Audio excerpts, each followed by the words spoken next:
and the metal theologian. Alright, so we're going to talk about death metal this time. As I mentioned, I've been on a big death metal kick. And, it's a trip because I haven't listened to death metal really since the 90s. And all my shit was on CD, and now, like, I'm having to, like, rediscover all these bands. And I've really been enjoying the journey, as Screeno would call it. Finding shit that I remember, like Unleashed is a good example of that, although I didn't pull that one out for today. But also, just like discovering new bands I didn't know about at the time, or didn't exist at the time even in some cases. This is really a perfect example. This is a little bit early to really be called death metal, but this is, I think I raved about these guys in another video the other day, but this is Vulcano from Brazil. I mean, this is just so fucking heavy, man. This is like 86 or something, I think. It's kind of ridiculously early, but I just think this blows away so much, man. This is just so fucking good. But anyway, most of the shit I'm going to show in this video is going to be like, you know, 90-ish on. Because, and I'm not really an expert on this shit. I mean, I can talk about the other metal all day, but this shit I don't know as well. So, hey, fucking, my mouth is dry all of a sudden. I guess we better get some of this. Shit, it's caffeine free. Alright, so this is, it's funny, it's a European sized can. But this is Sarsi. I feel like we might have done this before, but I can't remember specifically. So, I don't know, kind of looks like a rip-off of Pepsi, doesn't it? I think this is Filipino. The address is in the Philippines, but it's under the authority of the Coca-Cola Company, which just goes to show they're a global hegemon. Yeah, and also I think it's interesting that it says carbonated water, sugar, and or high fructose corn syrup.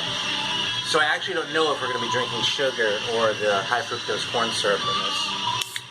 But anyway, we'll bust this open. This one came from the Asian market. Philippines. Oh man, I don't think we've done this before because this does not smell like what I was expecting. I thought this was going to be a cola. This is going to be a surprise.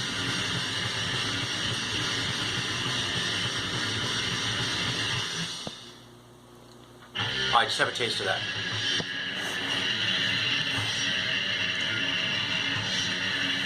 Just have a taste. It smells medicinal almost. It smells like anise, I thought, but take a sip. It doesn't taste like, well, it does taste a little like anise. Try it. Mm-hmm. Like black licorice, except it doesn't. It tastes like, what's that gum? It tastes like a certain kind of gum that you like, I think, that has like that weird flavor. Oh yeah, the lavender gum. Is it the lavender gum? I think it tastes closer to black licorice than the lavender gum, but I can totally see where you're getting at. I think it tastes like the lavender gum, and then it tastes like the black licorice in the finish. It smells like the black licorice, which is the anise. It's the same thing. I think it tastes like black licorice, but it gives you the mouthfeel the lavender gum gives you, so basically the opposite of what you're saying. But see, I think it just has a regular kind of soda mouthfeel. Like a lightly carbonated soda. It's not really heavily carbonated. What do you think of it? Do you like it? I think it's pretty good. Yeah. Take one more sip and then let me have it. So if you're watching this, this is really good. It's very unusual, and it's not for everyone, I don't think, okay? Because it has like a black licorice thing. All right, I mean, you hear us sort of debating this, right? To me, this tastes like the lavender when you're sipping it, but like right now, after sipping it like a minute ago, it's all black licorice in the finish. Like the aftertaste is all black licorice. But I've never had a soda quite like this. In fact,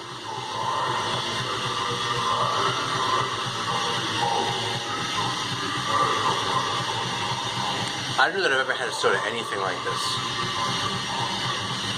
Yeah, there's the lavender gum. And now it's giving way to that anise flavor, like the black licorice. This is really something. This is a good fucking soda. This seriously. It tastes more... See what I mean, though, as far as, like, it kind of... The mouth... Totally medicinal, doesn't it? Yeah, the mouth feel is more floral, but the taste is more licorice. You want to know the truth? I don't know what the hell you mean by a floral mouthfeel. I'm not getting a floral mouthfeel. I don't even know what that, I mean, I'll accept it, but I don't know what you're talking about. I don't know what that means. I don't really know how to explain it exactly. It's just that kind of I'll like... let it stand. You don't have to explain. Man, these soda speaks are really getting divisive. No, it's not divisive. We both agree. And here's something else that isn't divisive, which is the quality of this record cover. Just look how good that is. Fucking Morgoth, it's a German band. pretty straightforward death metal, man, but this is really good shit. They made these 2 EPs, and this is one of the ones, I remember this cover from back in the day, so like when I was just like, oh, I gotta go check out some death metal, I was like, that Morgoth one had a really awesome cover, I probably better seek that one out, so I actually gripped this one. Listen to those vocals. And this one too, which is just as good, Resurrection Absurd. I think it's kind of awesome when they put out 2 EPs too, so you get twice the quality. Are those tears or like eye juices? Or like what, eye boogers? Is that what you said? No, just like eye juices. I don't know. Like the equivalent, I'm trying to remember what the gel is called, but like... I don't know. I don't know. Those are awesome covers though, aren't they? So, yeah, I mean, if you know what death metal sounds like and you just want to hear some quality shit, this hits the spot. It's like, I would like to say that it really goes in like one direction, it's distinct in one way or another. It's really kind of middle of the road, straight ahead, at least to my ears, which are not all that well trained at this point. But, fucking good shit. You know what I think, actually? Huh. I think you haven't had enough lavender gum to understand the floral mouthfeel. Maybe you're right. You're not as experienced of a lavender gum chewer. This one is very thrashy as death metal goes. It's still, I think it definitely still falls under sort of the Black Death thing. It's a little bit black, but it has a really sort of thrashy feel to it. This is a God Dethroned and the Grand Grimoire, which I think is their first full length. I actually think these back cover pictures are hilarious, because I don't know if you know your like art history, but these are all like fucking old like generals or some shit that they put their own faces on. Like if you look, that's like a painting from like the 18th century or some shit, and they stuck his head on there. I just find that really amusing as hell. This is great. The one thing I don't particularly care for is their cover of Fire by The Crazy World of Arthur Brown. On the one hand, I love the idea of a death metal band covering a song like that, but I just don't really think it adds to the record. And I can't even put it off on bonus tracks this time like I normally would, because it's not a bonus track. Alright, this is the first Atheist record. I remember when this came out, this was like a big deal, because like, it was sort of breaking new ground in that area.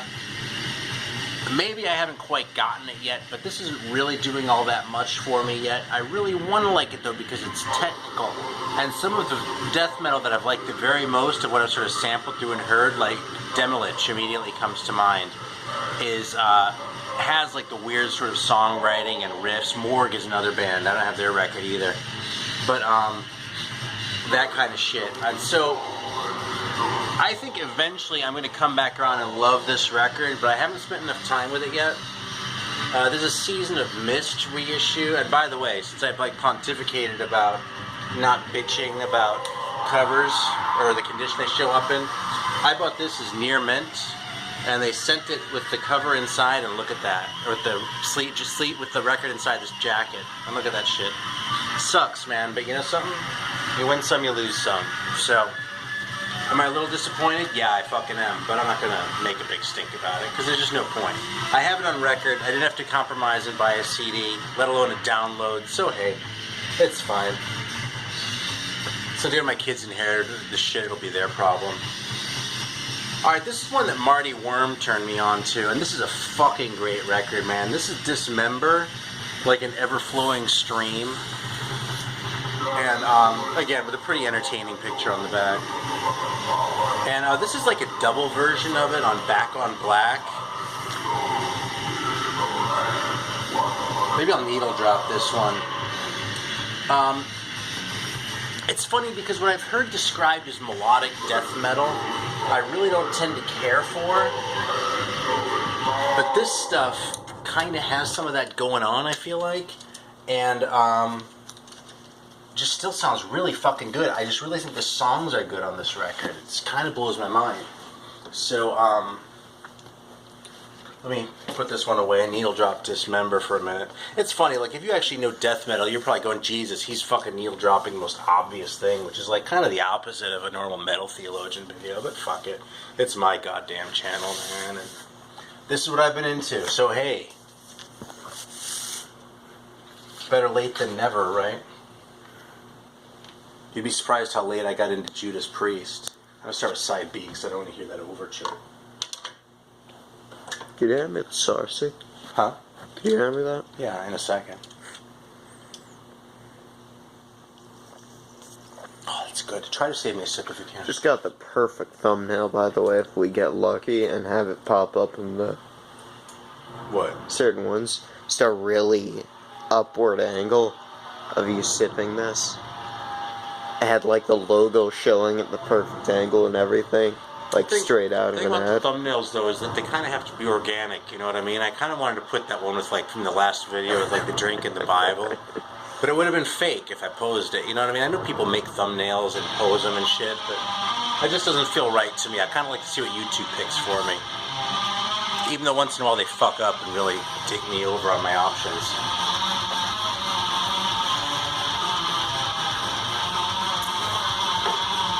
See, already, I just find this to be a really tuneful riff.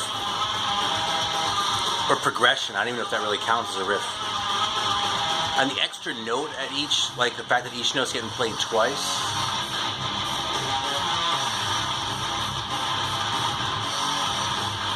It's great use of the double bass drums.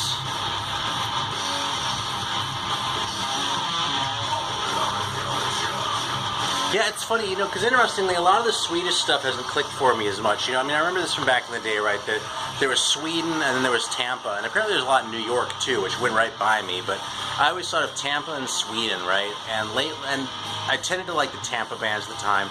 I'm not going to be talking about Morbid Angel or Deicide in this video because I still had their records because those just kind of stayed with me, right? Especially Deicide. But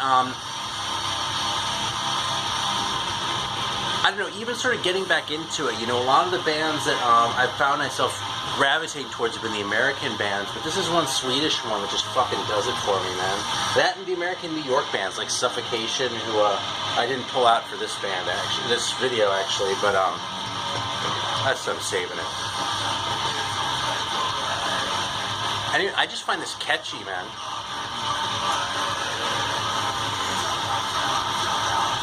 So you can tell me if you think it's just me, but this is just super listenable in my book, man.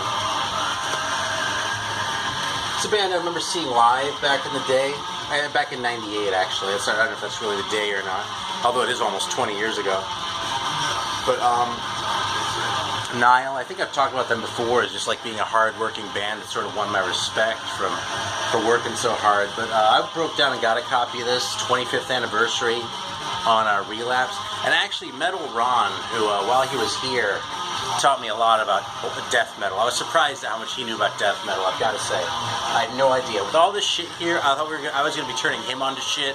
No, he was like educating me the whole fucking time, no joke.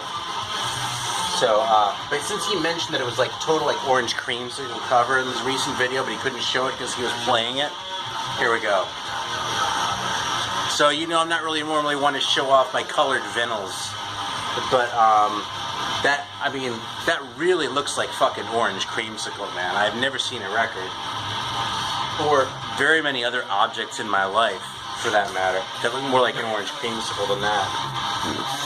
So these guys have all their Egyptian shit going on instead of like the Satan, which you kind of normally hear in this stuff, or at least the stuff that I like, because like the whole gore thing doesn't really do it for me. I don't know, I find Satan a lot more amusing than like the photos of autopsies and shit. I don't know, it doesn't really grab me. But anyway, you know, so it's a little bit, you know, I get accused of being corny, but man, the fact is they work it in well. They work it in competently, and it's like when they have like some like weird like Middle Eastern like chanting part in the middle of it, it doesn't sound like something that they forced in there just like to be, I don't know, hip or show how educated they are or something. It just sounds like it fits into the songs. So even though this is the only album I own, man, they get a lot of credit, and I dig Nile. Another band I actually saw at the same show was Incantation. And look at this, it's kind of funny actually, because I got this from like this, but look at that. It came with the sticker on the wrong side of the cover. Like instead of up there, they put it down up there and upside down. This is fucking super heavy, and apparently this is like the New York stuff. It's a Relapse. Here, let me just needle drop it for a sec. What the hell? You know, maybe my jazz fans will start listening to this and go, hey man, fucking death metal is awesome. After all, I've said this before, but it was after spending a lot of time listening to black metal that I really got into jazz. You know, I spent like 6 months listening to nothing but black metal. God, that was a long time ago. Spencer was like an infant. But then somehow that prepared me for jazz. Like after that, I was able to listen to like Mingus and, you know, all these guys and just like really appreciate them as opposed to feeling like, yeah, this is kind of cool and it makes me feel smart to listen to, but it's really going over my head and I kind of feel like an asshole because I'm not really kidding anyone but myself. So we're going to listen to a minute of Onward to Golgotha. God damn it, come on. And then I'm going to talk about how great Immolation is. Because they might be my favorite band of the ones that I've rediscovered here. In fact, let me grab my other ones real quick while this is firing up.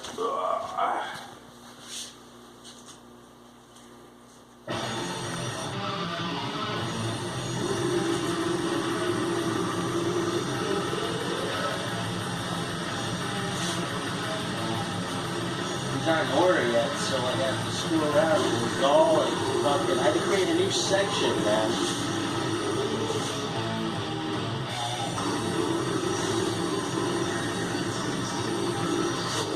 Yeah, there it is.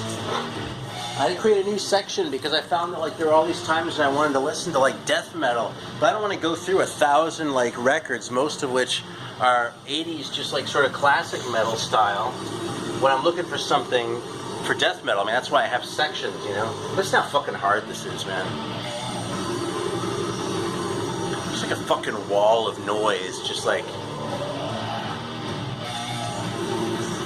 It's like if the other band's like hitting you like with a hammer, this one is like hitting you with like the lid of a piano.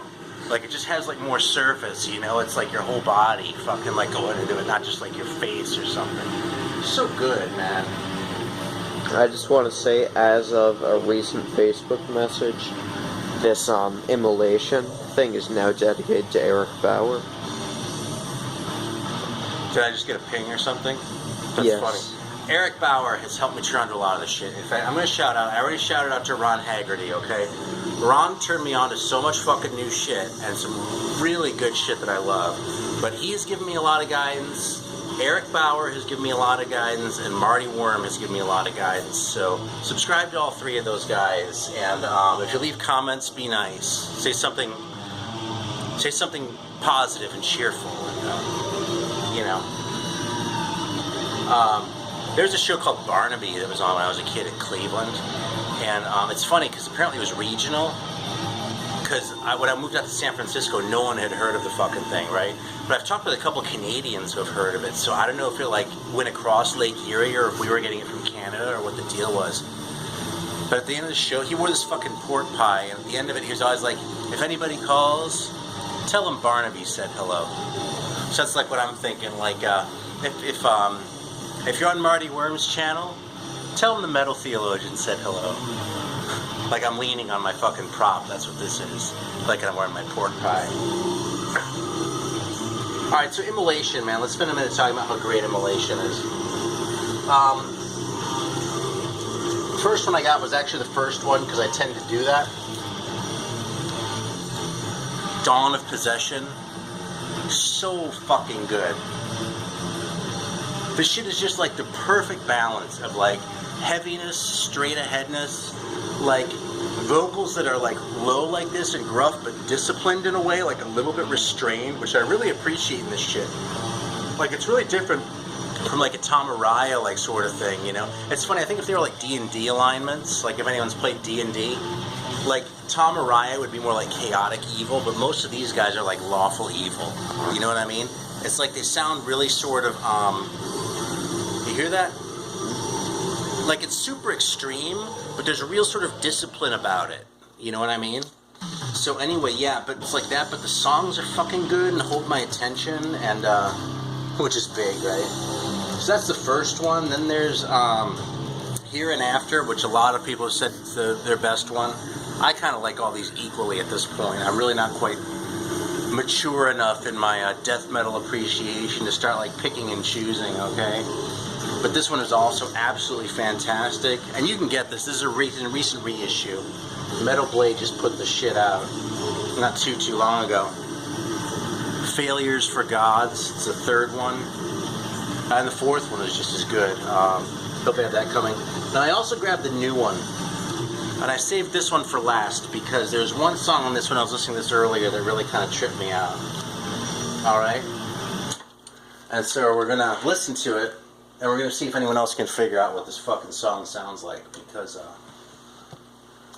it sounds like something very specific to me. By the way, I got to say too, for a band that's been around for as long as Immolation, this is a really good record. This just came out, I think this year, I want to say like a couple months ago. So it's a little bit of a pain in the ass. They did the whole like double thing with the where they play at 45. But you know something, man? This record is just so good. Like, you know what my issue is with like when they put these things on a 2-record set is like it doesn't feel like it's worth the hassle to get up. Like with this record, it's so fucking good that I like eagerly get up and like go and turn over the record to hear like or flip the or pull the next one out to hear the next side. You know. All right, so check this out. This is on side 3. And this tune is called Above All, which is kind of a lame title. They have much better song titles than Above All, believe me. Listen to this riff, though. Alright, well, it's not quite there yet, so I'm going to have to, like, chatter for a minute to, like, fill the space until we actually get to the main riff. I could bump it ahead, too, but that wouldn't be as challenging. So, yeah, you know, another thing... Alright, listen to this.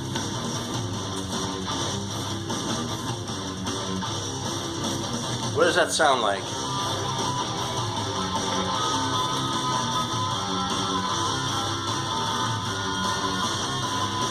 You hear that? It sounds like Aqualung. So you have to tell me, am I the only one who hears that? I swear that sounds like Aqualung.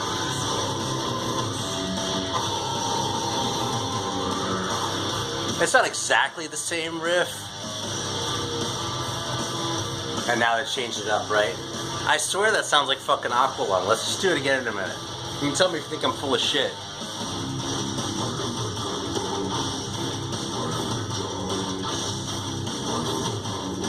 Totally sounds like Aqualung. I was listening to this going, my god, this fucking Jethro Tull cover band or something?